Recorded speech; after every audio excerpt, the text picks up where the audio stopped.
What's new in the lab? This is the very first pedal I ever bought 40 years ago. A Maxon SD-9 Sonic Distortion.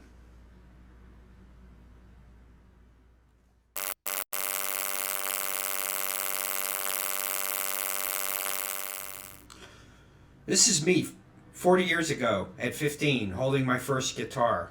I'm not even sure what brand it is, to be honest with you. It looks like a Tiesco Del Rey, but I'm pretty sure it's a knockoff of a knockoff. I bought it off of a neighbor for $20, I think. At any rate, at the time, I didn't have a proper guitar amp. And my stepfather, being a pack rat that he was, had all this audio equipment. And we rummaged through everything and we found this amplifier from a hi-fi. This was obviously back in the days when components were separate. The tuner was separate from the amplifier and the turntable and all of that, and you plugged it all together. So anyway, there was this tuner, or no, not a tuner, but an amplifier rather, and the amplifier probably made in the very early 60s, possibly late 50s, and it had a 1/4-inch input, so we grabbed it. The speakers I were using came out of an old suitcase turntable, the kind where the turntable flipped out of the front and the speakers were on each side. And we had liberated the speakers from this turntable, and they were still on the backing boards, laying on the floor, wired up to this amplifier. There was no enclosure. Needless to say, none of this sounded very good. But I wanted something. I wanted that distortion. I wanted to sound like the records I was listening to at the time. So off I went to the music store. And I picked up, at the time, what I thought was a tube screamer, actually, but it turned out to be an SD-9 Sonic Distortion. And at that time, you know, plugged it in and stepped on it, and it was distortion. And obviously on that setup, it sounded very fizzy at the time, if I remember correctly. So fast forward 40 years, and, you know, nostalgia reasons, I've been looking for one of these. I wanted to see what it sounded like, see if it, you know, if my memories of it were correct. So I've been looking for one. I know I could just jump on Reverb and buy one, but that takes the fun of the hunt away from it. So the music store in San Antonio that I frequent pretty often, Space Tone Music, had one on their Reverb site. So I immediately called them and asked them to hold the pedal and told them I'd drive down the next day and grab it. I'll leave a link to Space Tone Music's Reverb site down below so you can check their site out. They have a lot of good used stuff and a lot of good vintage equipment as well. And they're just great people to deal with. So I brought this thing home. So I thought I'd do a quick demo to show you what this pedal sounds like. Now, the pedal I had bought 40 years ago was an Ibanez SD-9. The pedal I purchased this weekend is a Maxon SD-9. They're the same pedal. Maxon made all the 9 series for Ibanez, and I believe they made the 808 series. In fact, I know they made the 808 series. So all the 9 series pedals were made in the Maxon factory. So if you have a Maxon TS9 and an Ibanez TS9, they're the exact same pedal. Let's go over some signal chain here. So I am going to start by playing through my Ibanez hollow body. I'm going to be honest with you, I don't even know what model this is. I have to look in the F-hole to figure it out. I can't keep the model numbers of these things straight. It's like an AF52 something. But, and I'm going into the SD9. Now, you'll notice on the effects cam, I've got my unobtainium hooked up, but I'm not using it for this demo. It's off. It's just there. It's kind of a core pedal for me. And that is going into my Ignator tweaker. 40, and the Ignator is set with the tone stack set to the Marshall setting, and the Ignator tweaker goes out to my Boss tube amp expander. That goes straight into my interface, and I'm using from the interface it's going into my DAW Studio One, and in Studio One I'm using Speaker IR Celestion 412. Also, I have a Strymon Flint in the effects loop just to give it a splash of reverb. So clean tone, go neck pickup,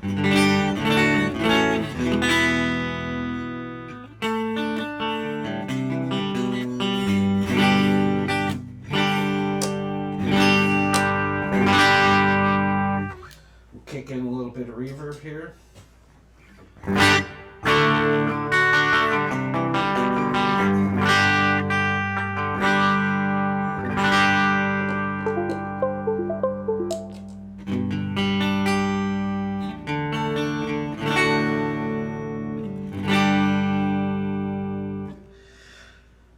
So let's put everything on the SD9 at noon, and probably the first thing we'll sort out is the level. A lot of people dime these. The level really isn't that dramatic on this pedal, so we'll kick that pedal on. You know, if you dime the level, it doesn't really get that loud. So the next thing we're going to do is sort out the tone. Now this pedal can get very, very fizzy if you roll the tone all the way to the right.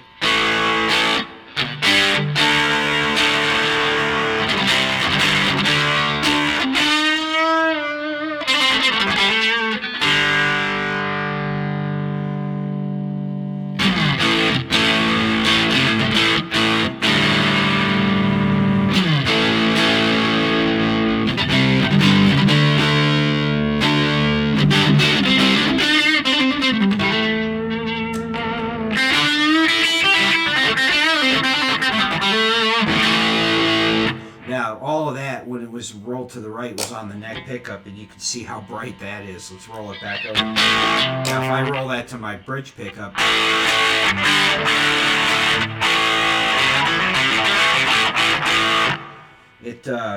you know, it's pretty fizzy. So you definitely want to roll back the tone on these.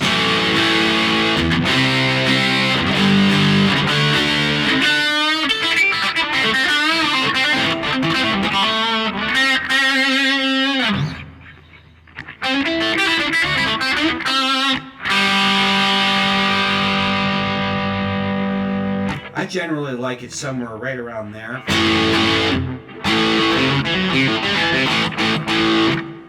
And then of course you can go all the way to the left, roll it into the dark.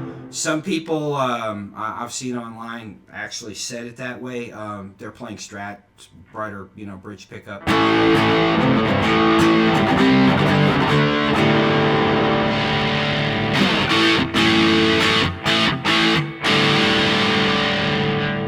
Now we're going to go through the drive, so we could go from light gain. Put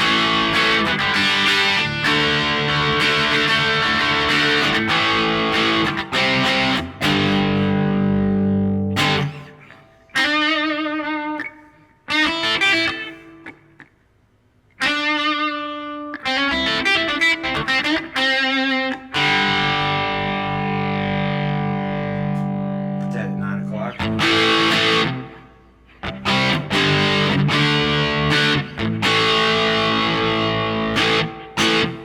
It's a pretty unique sounding distortion. Trying to think of anything out at the time that had this color and character. Of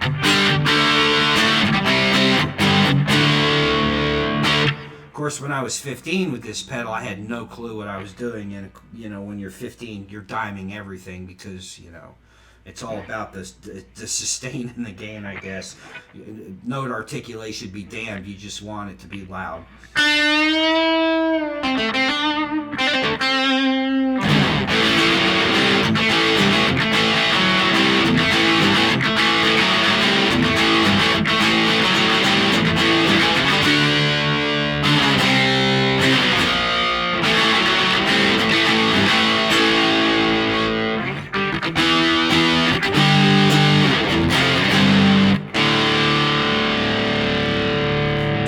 Straight up and down.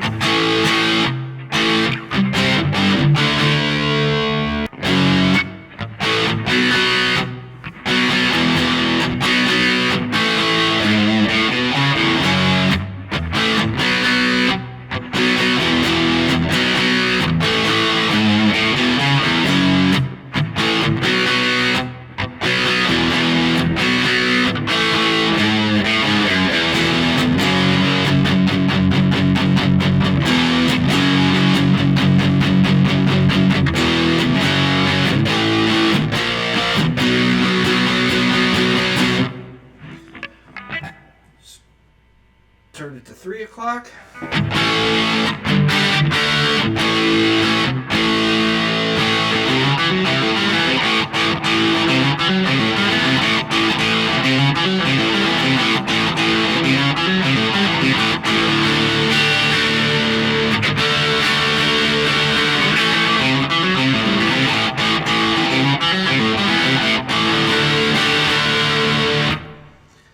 And we'll go all the way.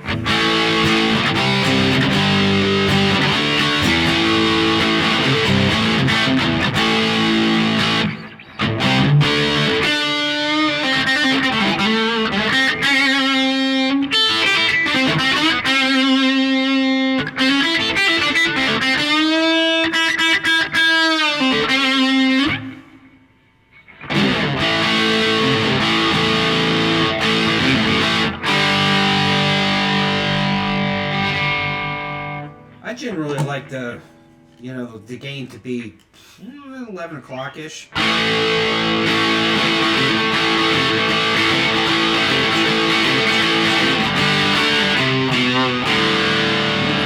Lower than that.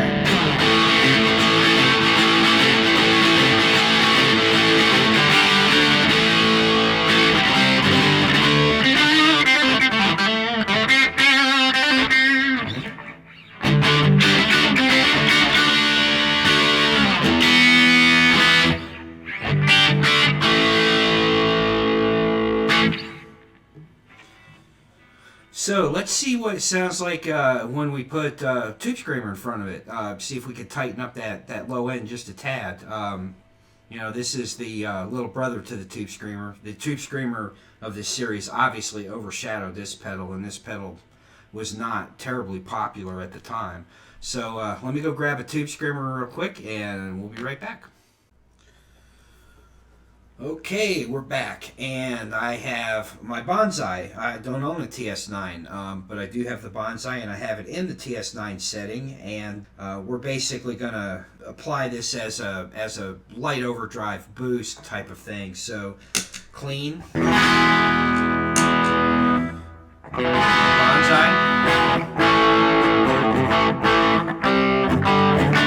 Very light gain there. And then we'll turn on the SD-9.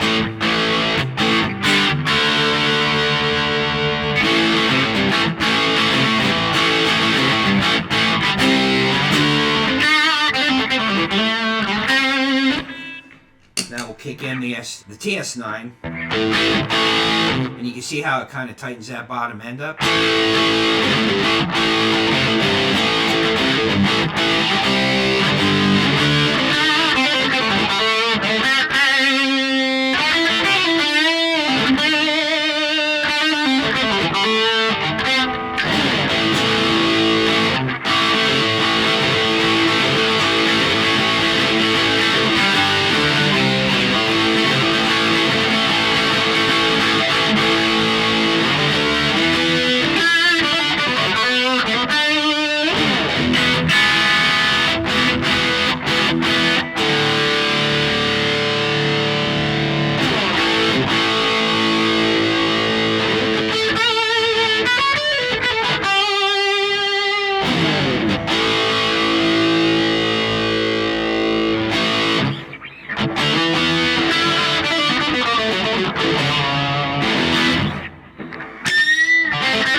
So that actually sounds pretty good. Let's take the TS9 off.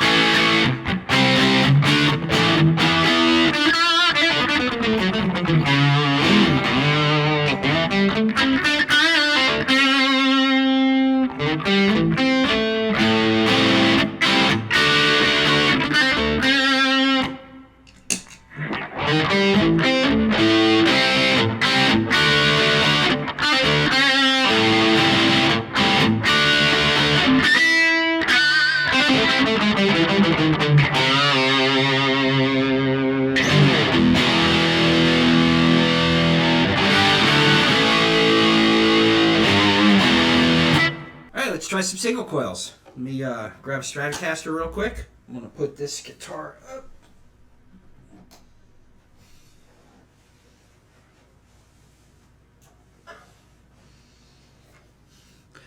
I tuned this up earlier, so I hope it's still in tune. Alright. This is my 1995 American Strat brass nut. I think the pickups are wound just a tad hot, which is nice.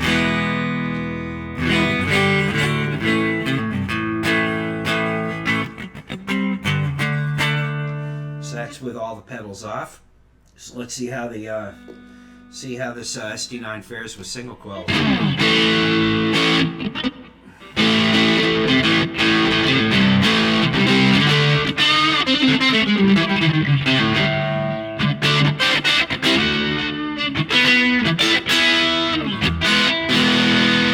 Not too bad. I'm gonna turn the tone down a little bit.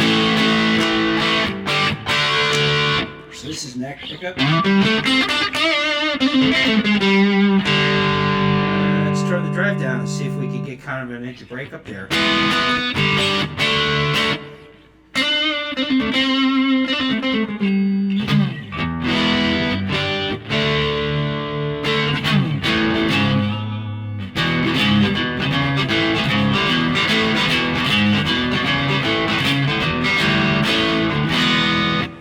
Butchered that.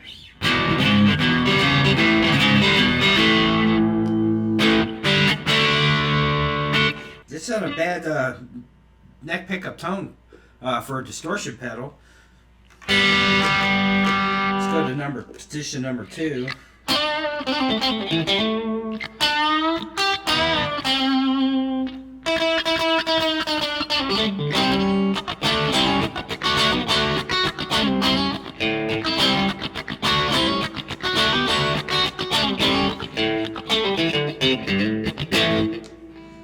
Let's turn the gain up a little bit.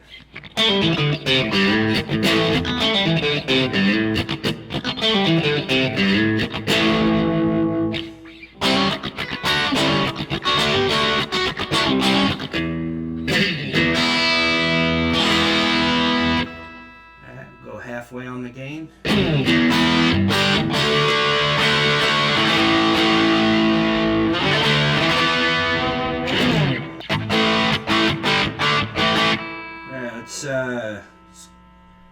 Let's go 3 o'clock.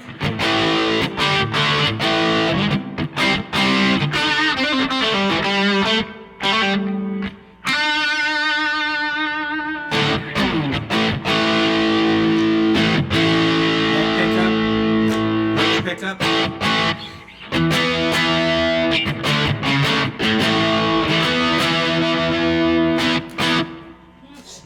Start a little bit of delay in there.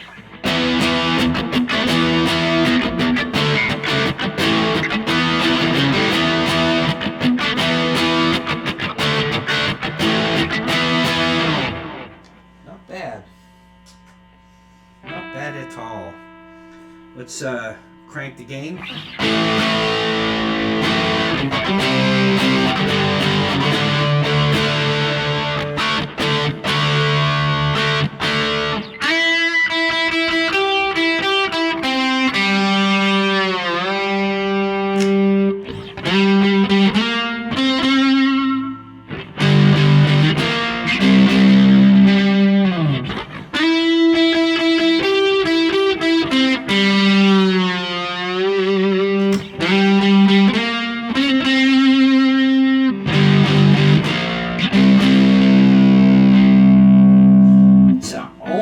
Light fuzz when you have the gain cranked all the way up. But this is not a bad sounding pedal on single coil. I'm actually kind of surprised.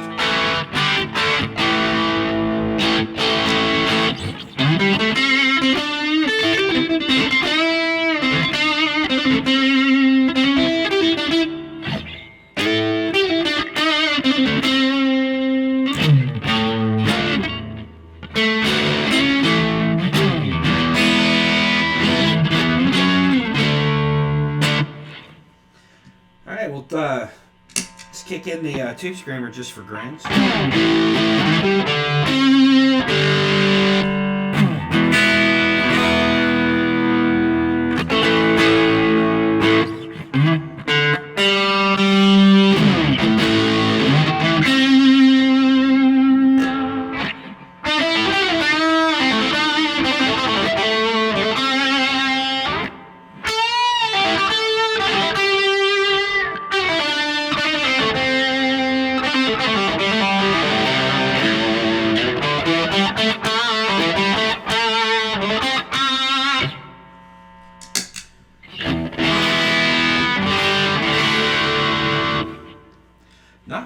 tall. Well, there you have it.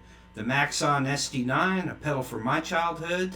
Glad I was able to reconnect with it. It was a hunt, but I'm glad I finally found one.